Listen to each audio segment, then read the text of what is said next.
This is me. Feel free to contact me if you have any questions, thoughts, suggestions. Today, we are going to cover Azure storage. So I just call it a 101.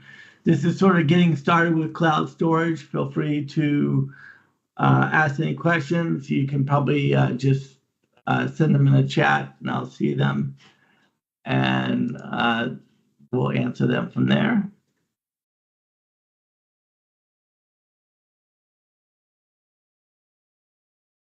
So, cloud storage in general is just a service allowing storage of data on remote servers. That's really what it is. Why would we use cloud storage? Well, it's very scalable, secure, and it costs a lot less than if we were to try to provide the same storage on-prem. Azure Storage Account is Microsoft's implementation of cloud storage. We may have also heard of Amazon's S3 or Google's storage too. They all are very similar. Some key characteristics are the scalability, the redundancy, the security, and the durability. We'll take a look at each one of these. Of course, scalability is basically, you can sort of think of Azure storage is infinitely scalable. You know, obviously nothing's infinite as far as limited resource, but compared to your budget to pay for it, it would be infinite. So you can always just keep adding more storage. Whereas before, if you had a network attached storage, you have to go purchase that, set it all up, and it would take time. Now, one thing's nice for cloud storage is we have different redundancy levels. So you may have heard of LRS, which is on the left, locally redundant storage. So basically, when you upload something to Azure storage and it's set to LRS, there are automatically 3 copies made, and they're done asynchronously all at the same time. So, you know, it has a very high durability. It's redundant. Then we have another one called zone redundant storage. And what this is 3 copies in 3 different availability zones. Now, an availability zone is going to be a different data center. You can think of it as a different building that's possibly close by. So these copies are, though, done synchronously. So that, you know, they could be not up to that millisecond there. But as you can see, you know, one provides more resilience over the other. We also have geo-redundant storage, and this is just LRS times 2. So basically, locally there's 3 copies, and then at a secondary region, there's 3 more copies. So the local copies are done asynchronously when you upload a file, and the secondary region receives the copies synchronously. It's just something to think about. And this is just for redundancy. So this is like to make sure that you don't lose your data. Now, we also have read access geo-redundant storage, which not only gives you the redundancy, but also allows you to read in a different region. So you might want to read from a region that's closer to your users. And this is basically ZRS, zone redundant storage, where you have 1 copy in each availability zone, and then it's synchronously copied to a secondary region. And then you can read, you can read right to the primary, and you can read from the secondary. Oops. Another characteristic, security at rest. You can use Microsoft managed keys or customer managed keys in transit to encrypt your data. You can use shared access signatures, and I have one or two demos on that. We'll take a look at that. You can use virtual network service endpoints securing access to your storage account. So let's say you have a virtual network, and then within that network, you have some compute resources that want to access that data. It can do that very securely. And we can also restrict usage with, IP restrictions. So cost management and pricing. So obviously the storage capacity, the more you use, the more it costs. Data access patterns, depending on how you use it, can affect your cost. Data replication choices. So we just looked at local, regional storage, zone, ZR. We looked at the 4 redundancy services, and the more copies you have, the more it costs. So you can sort of think of the more redundant it is, the more it costs. And then also outbound data services. So in general, when you upload data, it's free ingress. But when you take data out of the platform, it costs. And I have a link down here. Let's see if I can get to it.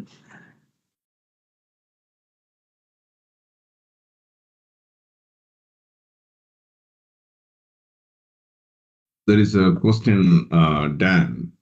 Is the cost for egress or ingress as well? Thank you. So there's a cost for egress and not ingress. So generally they'll let you get the data in there for free, but it costs you money to get money out. It costs you money to request that. Even when you go geo-redundant or redax with geo-redundant, because they have to write multiple zone, right? So that's right. That's a very good question. So let me see if I actually got the pricing up, so we're going to take a look at that. So here's page blogs, and let's see if I can. Oh, okay. Yes. So the answer, it does cost more. So you see like LRS, local, regional, and then now I forgot the name, zone, regional. So it does cost more.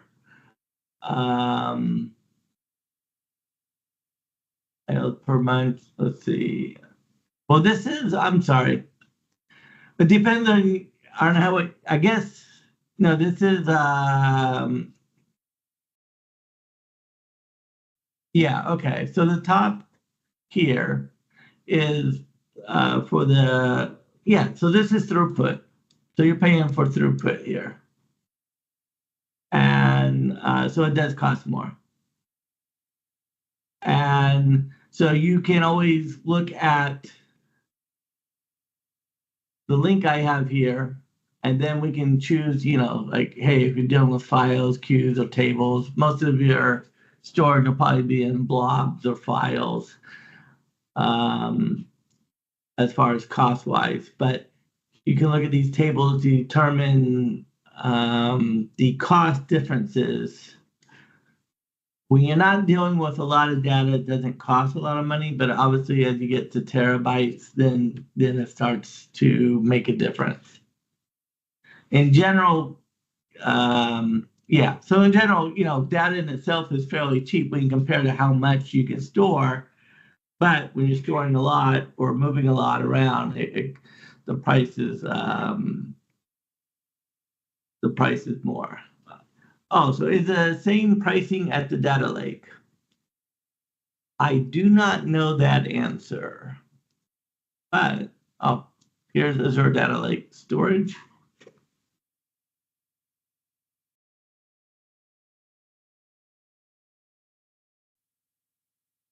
And this looks to be, just in general, just from a glance, looks to be cheaper because it probably deals with bigger data, so it's more efficient.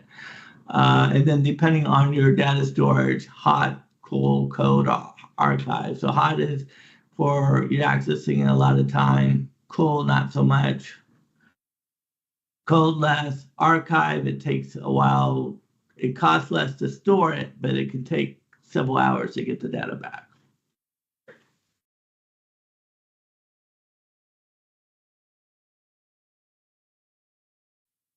So what I do for, just in practice, what I do for cost is it's hard to know exactly how much it's going to cost, but over time you can get a good fix on it. So what I do is I'll go in a specific subscription I'm working with, I will track that cost. I'll go in and say, oh, it costs this much.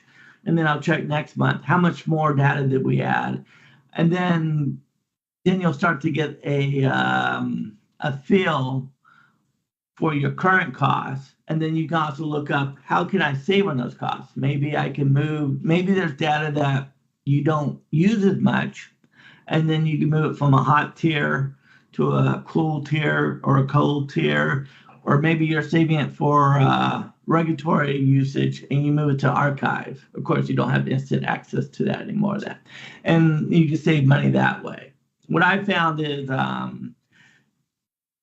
30 gigs, 100 gigs, it's not going to be a lot of money. But if you're dealing with terabytes, it's going to be worth it.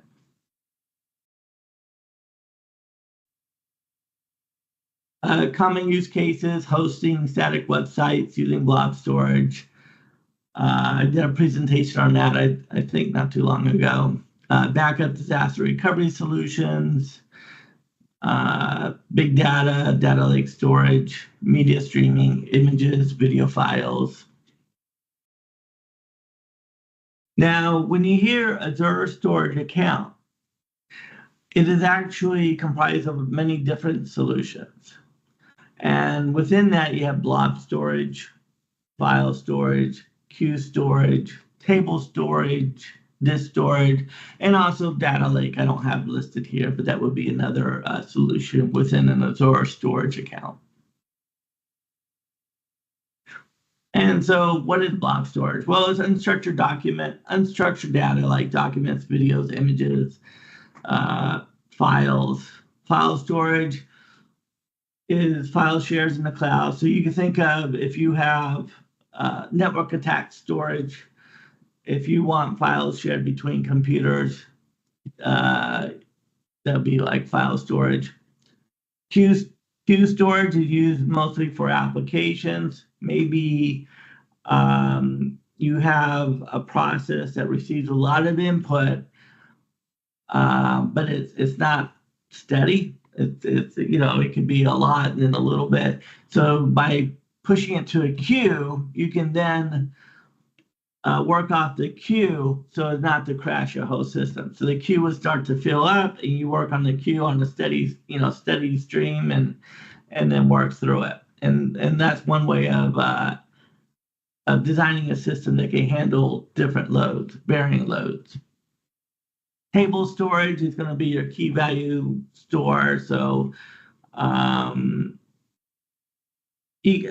think of it as like an Excel table. So you have lots of key values that you can look up and things like that. Disk storage is going to be your VMs, your disks for your VMs. And you can take snapshots of those and backups.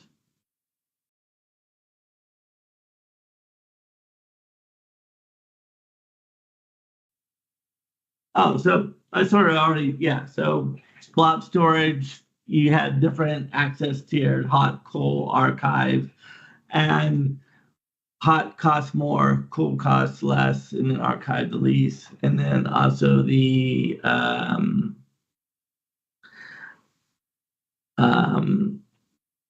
difference also is like,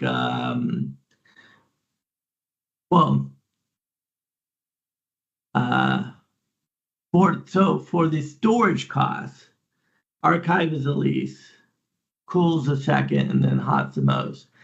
For access, hot and cool are going to be about the same, but the cool retrieval cost will cost more. So there's a lot of different trade-offs. And again, this matters when you have as far as cost-wise, matters, when you have a lot of data.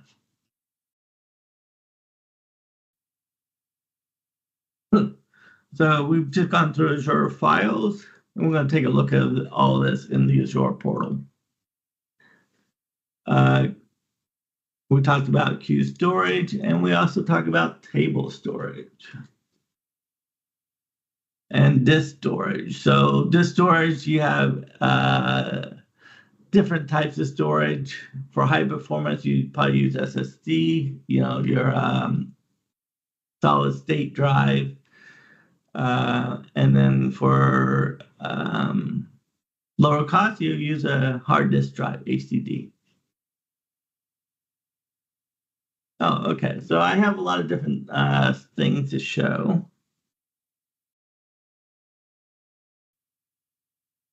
And so when you go to Azure, you can get to storage accounts a lot of different ways. Sometimes you'll see it up here under Azure Services. I can type it, in the search. I can, on the left-hand menu, I can probably find it over here. So a lot of different ways to get to it. I already have a few storage accounts here. I'm going to create new ones for our demos. I'll say create. And let's take a look at this. So we have this wizard.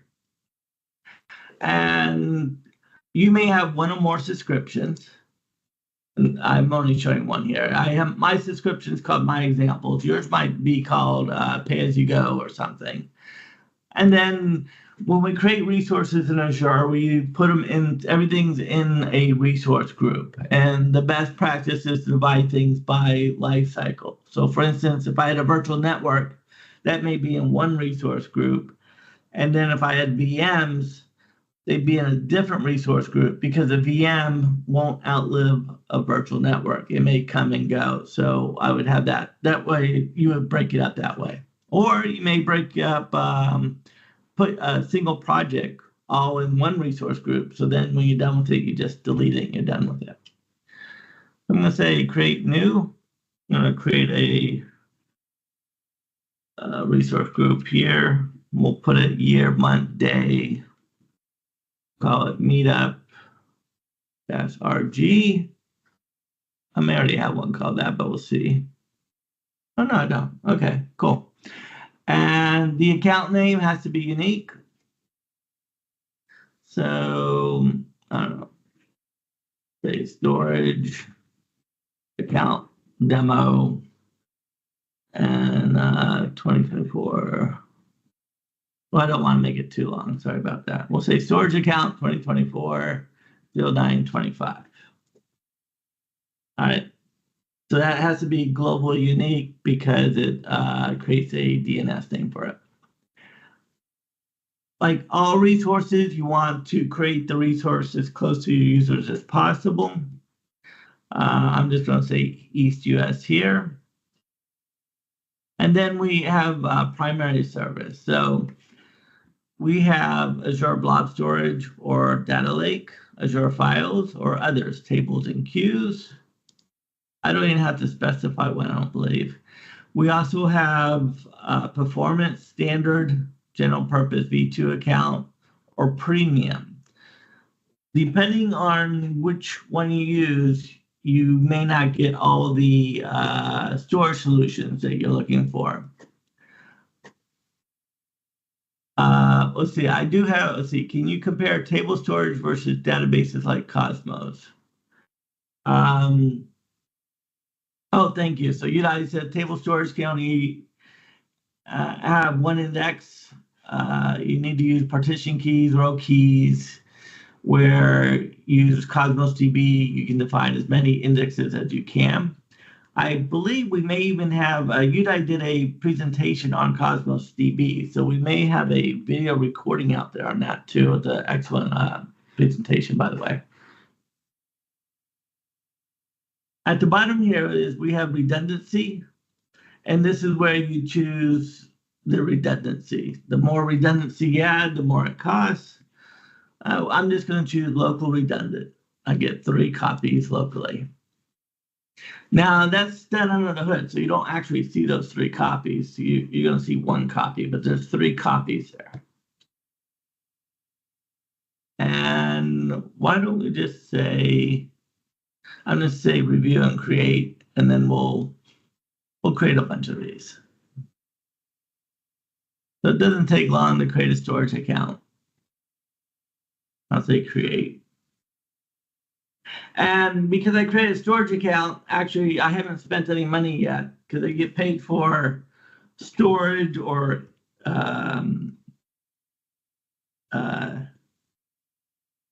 placing data in. So it doesn't actually cost any money to create a storage account.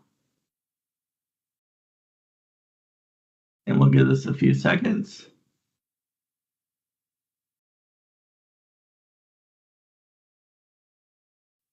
All right, so now I can go to my resource, or I can go back home and go to storage. We'll say go to resource. And I'm going to go to storage browser. Well, let's take a look. So here's my resource group, 2024-09-25 Meetup. Performance is standard. Replication is local redundant storage.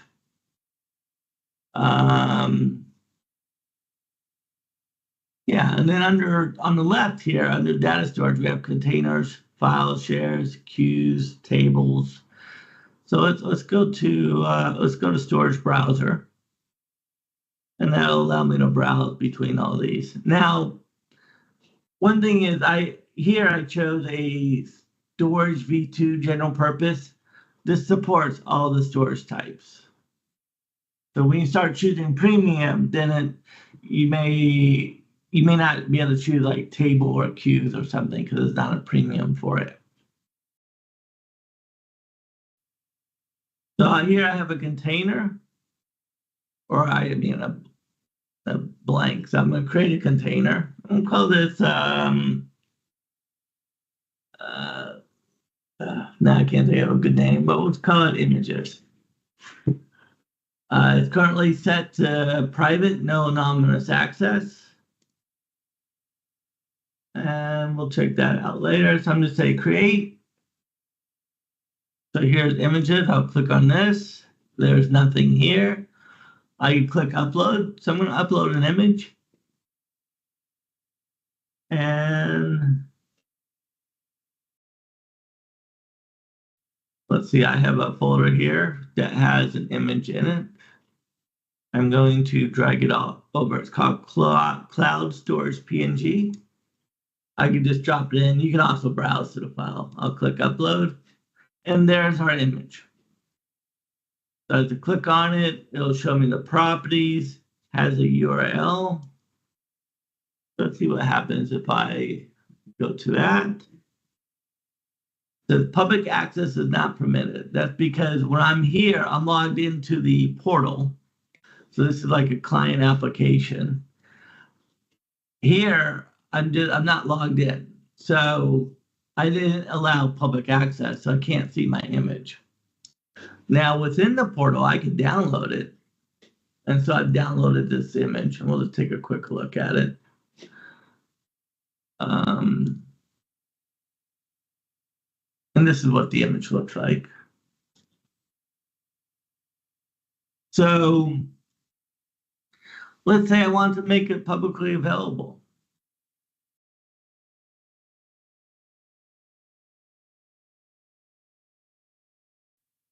I'm going to go to under settings. I'm going to go to configuration. And these affect the entire storage account. So under the storage account of this name, configuration, we'll see by default, allow blob anonymous access disabled. I'm not sure, but I think this used to be enabled by default. I think they changed that recently, but I could be wrong. But anyways, disabled, we just created, so that's the default now. So I'm going to say enable. Some blobs may become anonymously readable, so obviously you want to be careful of that. I'll hit save. And if I go here, well, let's go back to the containers, images. And we're going to say Oh, I could view within here. This is inside, again, the portal. So I haven't proven that I can look at it through public access. So I'm going to copy the public URL. I'll paste it here again. And we'll see that I still don't have permission. So yes, I allowed anonymous access, but at the time this didn't have it. So I need to go here. I'm going to go to properties. And I'm sorry. I'm going to go to the images. And I'm going to change access level.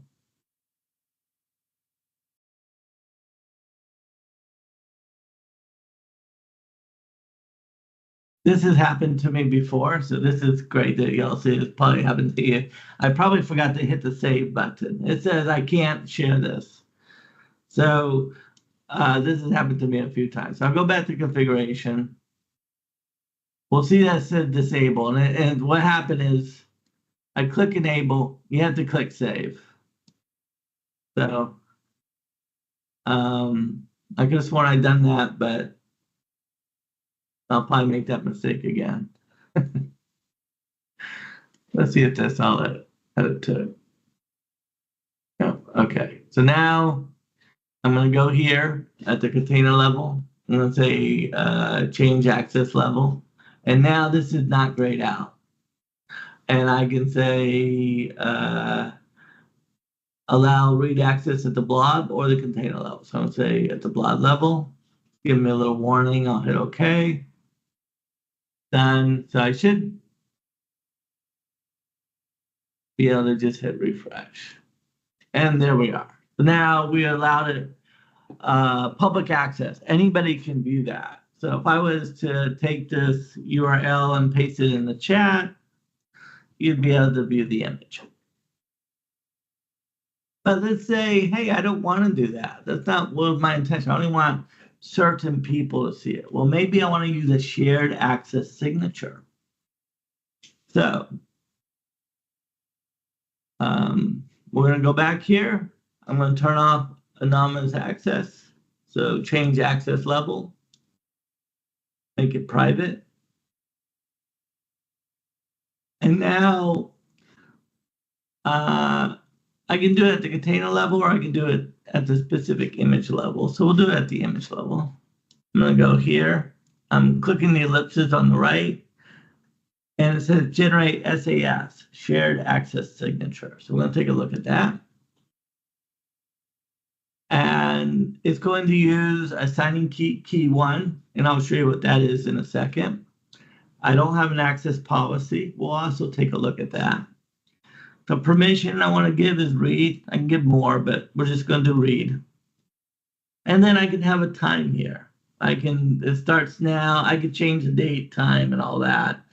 I can even say, hey, only a specific IP address. So before I do that, though, let's see if I go to properties. I'm sure the URL is the same, but if you were to go to it now, right now, you shouldn't be able to get to that image. So now I'm going to say, let's again open another window, but I guess not. So here we are. So now I'm going to generate the shared access signature. And basically, this is a token. This is a URL. So the URL is just the full URL with the token on it. So I'm going to copy that. I'll paste it up here and test it. And there's our image. So if you had this URL, you can get to that image. So, you may want to do that for give somebody access to a document for a certain period of time or something like that. Now, this we saw here an account key signing method. So let's take a step back and I'm going back to the storage account that I created, which was this one here. And under security networking, I go to access keys. And we'll see that there's 2 keys here. And this is what they look like.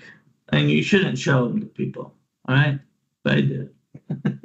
Anyway, let's say you have a bunch of URLs out there, and now you have to recall them or something. All you have to do is say rotate key. And so this is going to rotate the key just for the first one. So the idea is you can rotate one at a time. So then you give everybody things that are assigned with the second key. I'm going to say yes. So now this link, if I was to go to it again, I may have to go to it in a different browser because the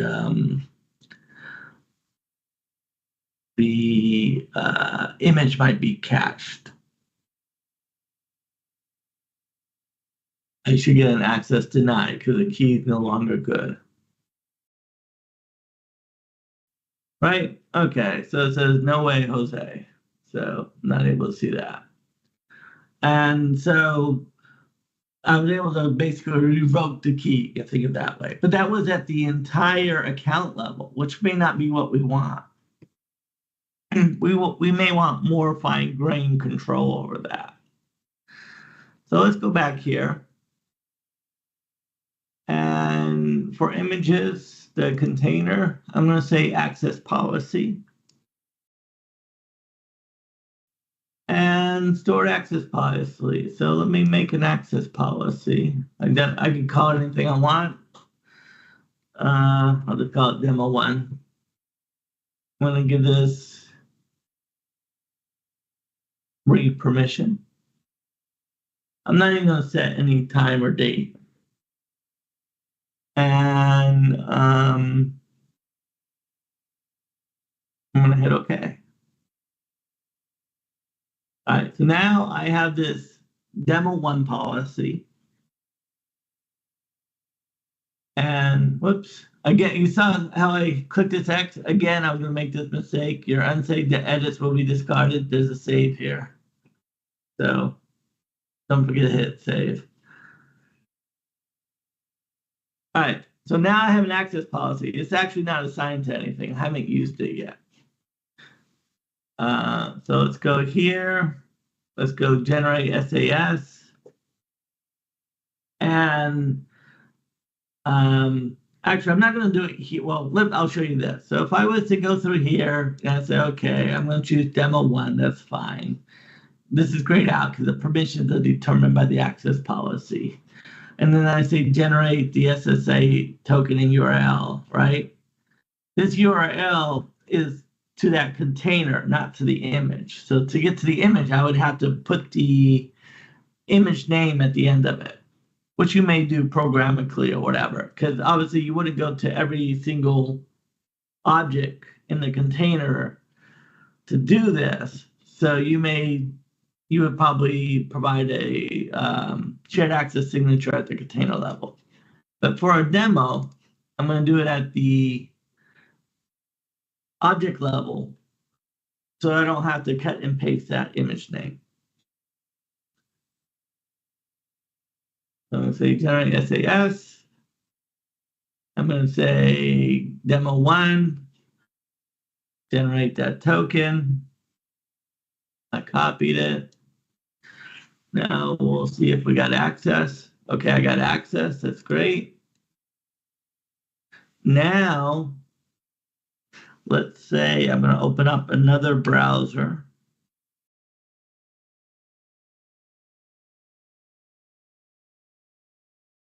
And I'm not going to hit enter. That over there. We're going to go to the access policy. And, so under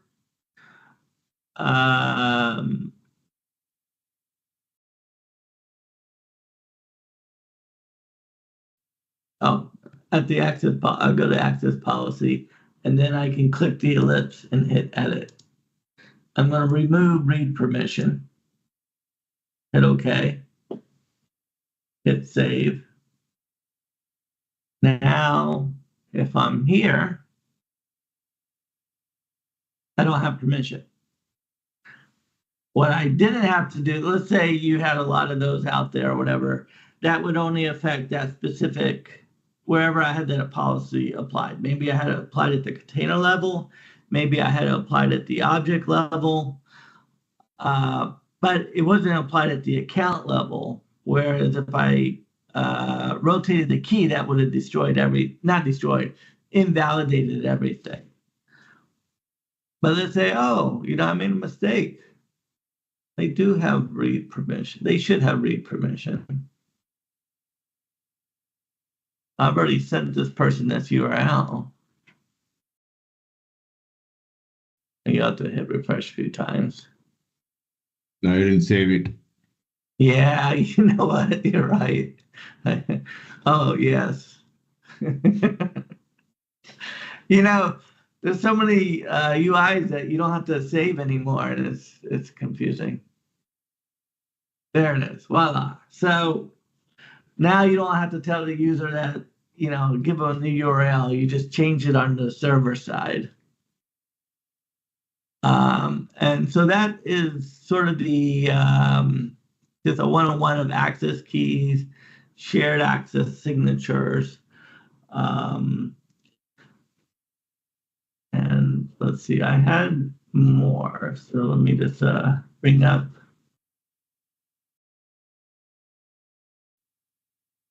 Do you have anything to talk about keyless? Let me see. I have anonymous. Oh, I was going to do failover. So I'll do that. We may get to. Oh, you're talking about using identities, rollback access. Yeah, keyless. Yeah, now Microsoft time to time introduce the best practices. If you adopt storage today, you shouldn't be using keys at all. You have to consider your design to go through keyless, which achieved through the local auth and so on. But you can Google around. I mean, I wouldn't Google. I would ask a ChatGPT. The better way to ask. Yes, that's a very good point. So the way I'm showing you is not the best practice way. Let's see. But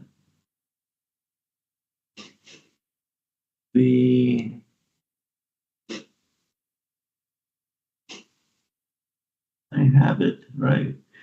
Where is it? Well, on one of the slides, I have a link for the security best practices. But we'll come back to that. I'm going to do failover right now. So let's say, oops, all right, here we go. Let's say we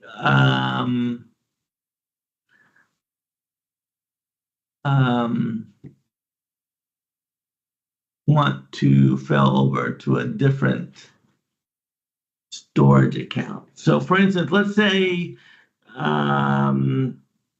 we have a specific region everybody's going to, and then we sort of have this backup region. And it could be not the storage doesn't have to go bad. It could be like maybe the compute services over there got hacked or something. We got to switch everybody over. So we want to fail over the storage. But let's take a look at that. So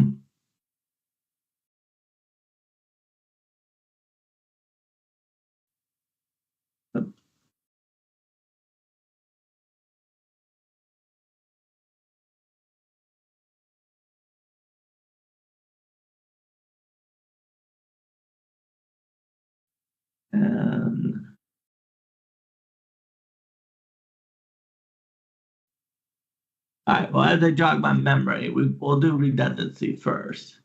So, oh, no, this is, okay. Well, we'll see where we head up.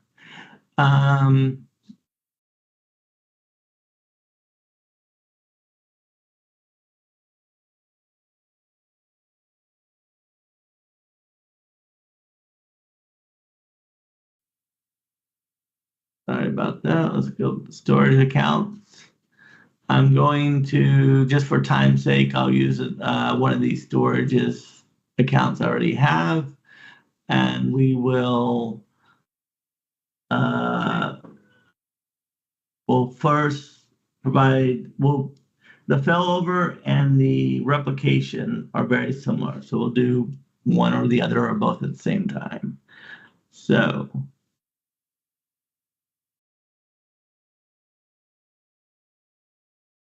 going back into the account.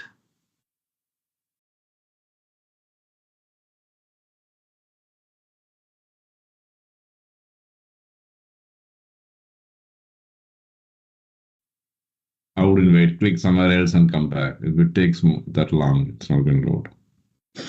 Click somewhere else. Yeah. Now click back. Okay. Thank you. Perfect. All right. And redundancy.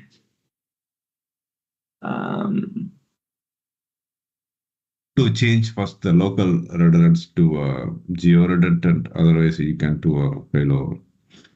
Oh, thank you. Yeah, go to redundancy and change to either GR or Z, read access GR. Oh, yeah. Thank you. All right. So the problem I was having, thank you very much, Yudai, is I had to set to local redundant. So it's only local copy. So you can't fail over. There's nothing to fail over to. So I'm going to do read access geo redundant. And then I'll hit save. And this may take a few minutes. Oh, this one, when I was doing it before, it took forever. Anyway, so now the east is my primary and the west is secondary. And I made this read access. So what's cool about this is I can read from the secondary. So let's take a look at that first. I'm going to go to images. I'm going to go to properties. I'm just copying this URL again. And actually, I'll put this here. I can see. And so it's account name dash secondary. And that's how you read from the secondary. And it may not be ready yet. Also,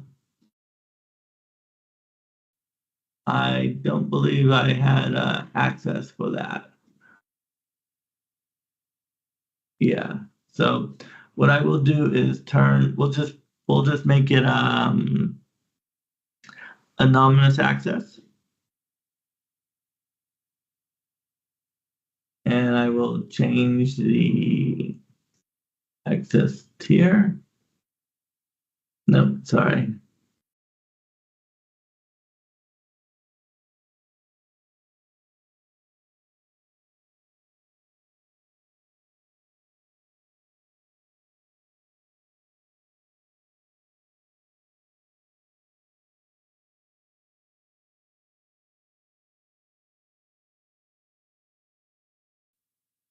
All right, so I will change the access tier. Access level to anonymous. And we'll make sure the main one we can see, and we do. And now if I was to read it from the secondary, it's just not ready yet. Yeah, so we'll come back to that example. It'll be ready probably in a few minutes. What we'll look at now is lifecycle management. So let's say we have lifecycle management is under data management. And what I can say, I can add a role. I'm just going to call it image lifecycle. And I'm going to hit next. And when this is the image last modified is older than 30 days, I'm going to move it to cold storage. And then when it reaches 90 days, I'm going to move it to cold storage. And then let's say when it's, I don't know, 180 days, I could move it to archive.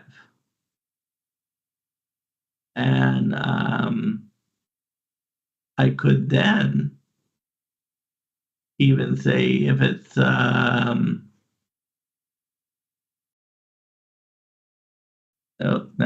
180. Well, let's say, so cold storage, let's just say after 365 days, I then delete it.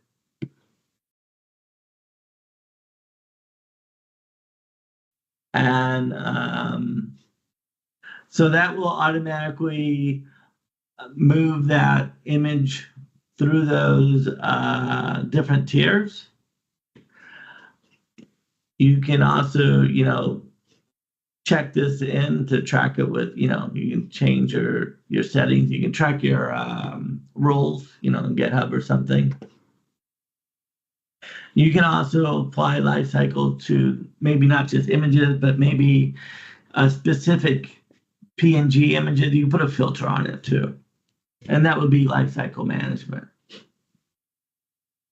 Let's take a look at this secondary image here. Okay. I'm going to recopy this over.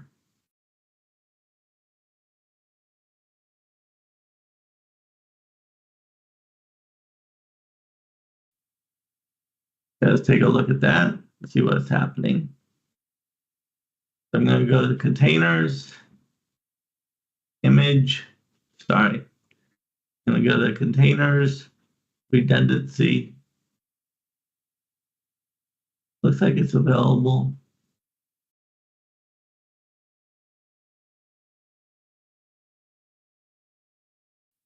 I wonder if it's has to be capital. No. Well, in general, that should have came up. I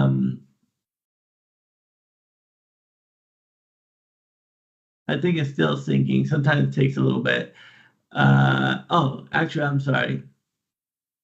It says it's still in progress. So this does take a little bit to occur.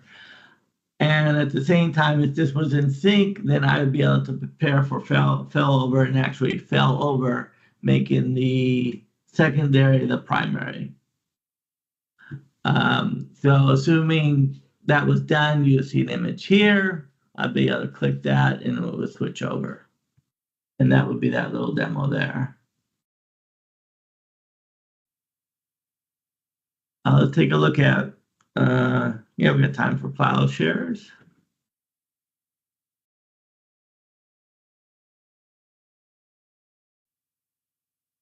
So under data storage, file shares, I'm just going to create a file share. I'll just call it folder 1. Next, enable backups. I'm going to unclick that. I'm not interested in backing it up. Review and create. Okay, so now I've created a folder share. Let's connect to it.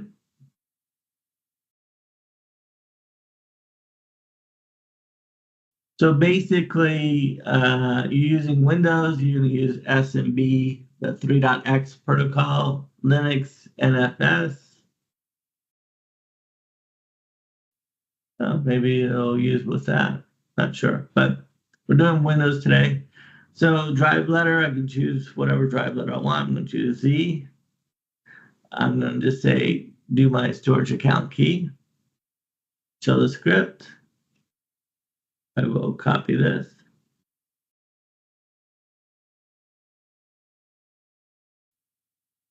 I'll just paste it in here.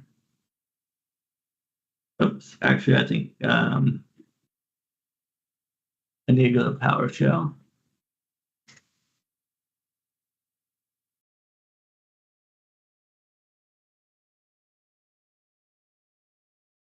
and it's connecting.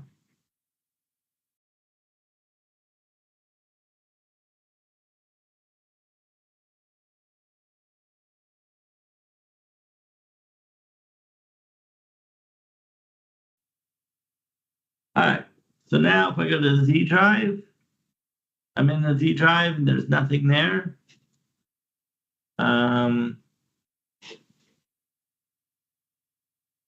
Oops.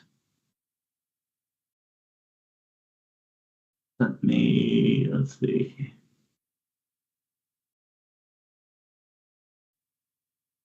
So,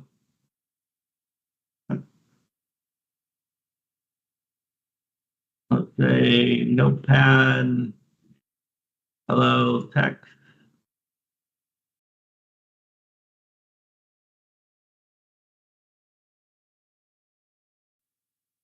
I'll say hello. So I'm on my local machine. We'll see that there is a file there. Oops.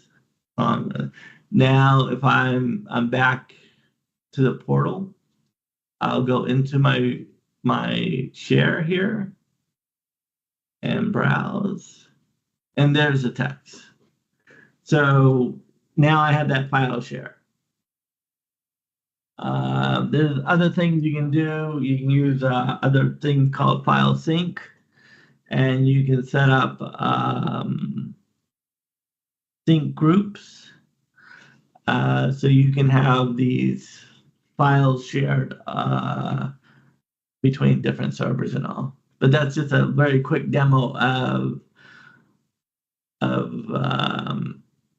connecting, which is pretty cool. I actually use this personally a lot to just get files from one computer to the other, and then also, I like to store my stuff in the cloud. So that way, I don't have to worry about anything on my computer.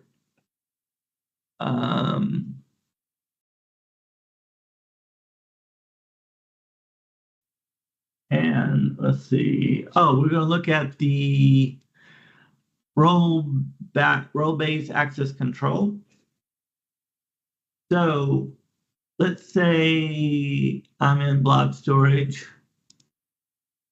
and if we see this, let's see if I can see it one line. Nope. All right. Authentication method, access key, right? So I wanted to switch to a Microsoft.intro user account. But before I do that, I'm here, right? And I can say view. And I see this because it's using the access key. So now I'm going to switch. You do not have permissions. So all of a sudden, I don't see this. It's gone. I mean, it's not gone, but I just don't have permission because I was using the access key to view it. Whereas now I don't have permission. I have to go and give myself permission. So I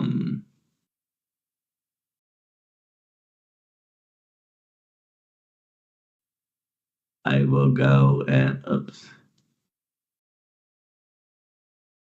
go back to storage. And we're going to go to access control, role assignments. And I'm going to say add role assignment. And for this, I know if I type data, we'll see it. And so storage blob data owner will definitely let me see it, full access. So we'll just do that. I'm going to say next. I'm going to give myself permission. I am the presenter user here. I'll select that. Review and assign.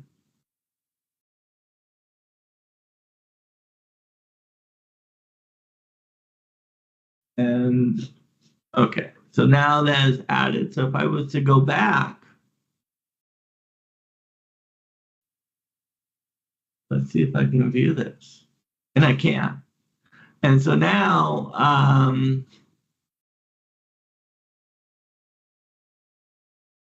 that's odd. It didn't. Let's see what happens.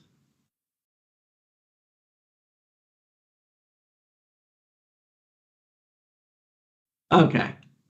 I guess it had to switch to access key again. But anyway, this time when I switched to it, I didn't lose a view. I still have permission and I can see the image. So that's using role-based access control, which is I didn't have to use any access keys. So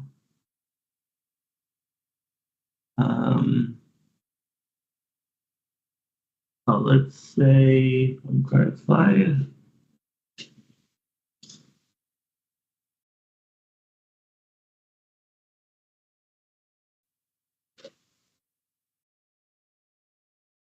Sorry about that. Let me try to get to the. I'm trying to get to the end so we don't have to go through them all. There we go. All right. So this is a good link for Azure Storage. The things that we've gone to, like shared access signatures, access keys, file shares, well, basically everything we went through today, and then there's obviously much more to it, are all what do you call it? Skills that are used in the AZ 104, which is the Administrator Associate Certificate. If you're ever interested in it, I highly recommend this certificate because I find this certificate, the Azure Associate Certificate, the one that you use the most, meaning everything you learn in there, you're going to have to end up doing regardless of what you end up doing in Azure. I have just two more quick things that I wanted to go through. I'm going to go to the P drive. And that was you use AZ copy to as a utility to copy your files. And let's see, I'll bring up. So I just looked up AZ copy and then downloaded the 64-bit, which is a standalone exe, azcopy.exe, and I put it in the same folder of this P drive. So if I was just to say, we'll see that it's here. So all I did is unzip it. And then further down here, we'll see that basically AZ copy, pass the copy command, the path or the file you want to copy, and then up to the account where you want to copy. So I've already pasted that in here. So we're just going to run it.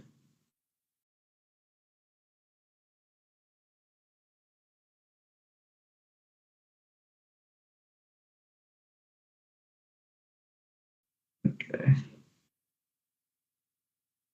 Try it again. There we go.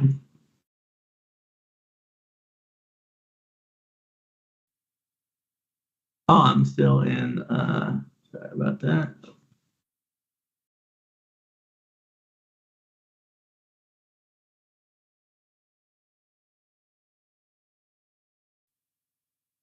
Okay, so this says it failed. I probably have the wrong.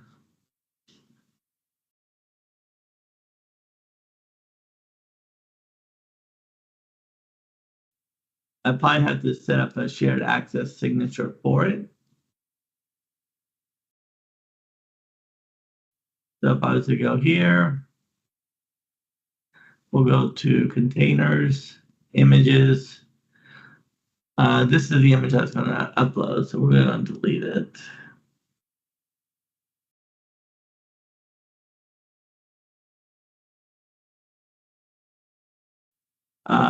I can do a soft delete, by not clicking this, or I can say also delete it. A soft delete allows you to sort of like a trash bin. So if you delete it, you can still bring it back, and that's configurable too. I'm going to say delete. Then go to container, generate an SAS, and in this case, I'm not sure if it's add and create, but we'll just give ourselves a few permissions there, generate it. And now we'll go to our notes.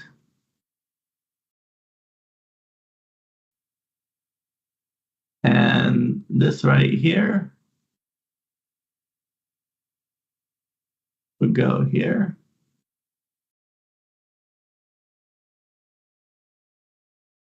So basically, it's my shared access signature allow me to upload this file using the AZ copy command.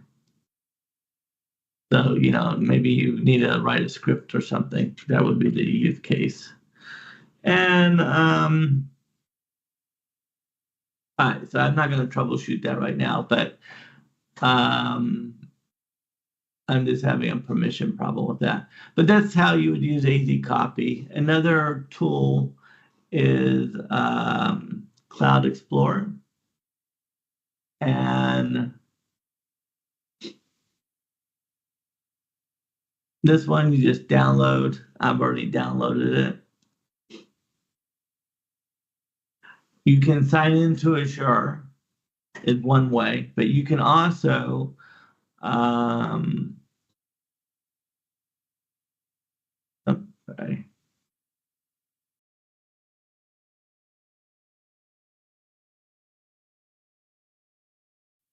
You can also connect using, a key or a shared access signature or the URL or the account name and key. So there's a lot of different ways. And this just allows you, this is basically just a desktop application that allows me to navigate the storage account. But maybe you only want to give whoever a certain fine-grained control, and you can do that, with your shared access signature doing that, versus having them log into the Azure portal. Maybe they don't have permission to do that. And that.